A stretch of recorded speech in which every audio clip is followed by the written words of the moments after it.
Railway ஊழியர்களுக்கு தேவையான பாதுகாப்பு வழங்க வலியுறுத்தி தெற்கு ரயில்வே தொழிலாளர் சங்கத்தினர் சென்னையில் ஆர்ப்பாட்டத்தில் ஈடுபட்டனர். பெரம்பூர் கேரேஜில் நடைபெற்ற இந்த ஆர்ப்பாட்டத்தில் கலந்து கொண்டவர்கள் தொழிலாளர்களை கசக்கி பிழியும் நிர்வாகத்தை கண்டித்து முழக்கங்களை எழுப்பினர். நாட்டின் வளர்ச்சிக்காகவும் பொதுமக்கள் சிறப்பாக ரயில் சேவையை பயன்படுத்தவும் பணியாற்றி வரும் ரயில்வே தொழிலாளர்களுக்கு மட்டும் போதுமான அடிப்படை வசதிகள் மற்றும் பாதுகாப்பு வசதிகளை நிர்வாகம் செய்து தரவில்லை என அந்த சங்கத்தின் பொதுச் செயலாளர் சூரிய பிரகாசம் குற்றம் சாட்டினார்.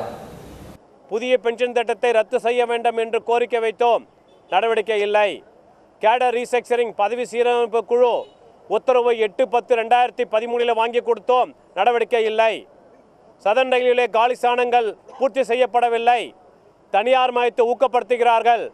400 ஆக்ட் அப்ரண்டிஸுக்கு 16 பேர் தான் இந்த பகுதியிலே உள்ளவர்களை தேர்வு செய்யப்பட்டிருக்கிறார்கள். என்ன அநியாயம் நடக்கிறது? ஆகையால் இங்கு 4ஆம் தர சிப்பந்திகளுக்கான வேலை வாய்ப்புகளை அந்தந்த மாநிலத்திலே வேலை செய்பவர்களுக்கு முன்னுரிமை வழங்கப்பட வேண்டும்.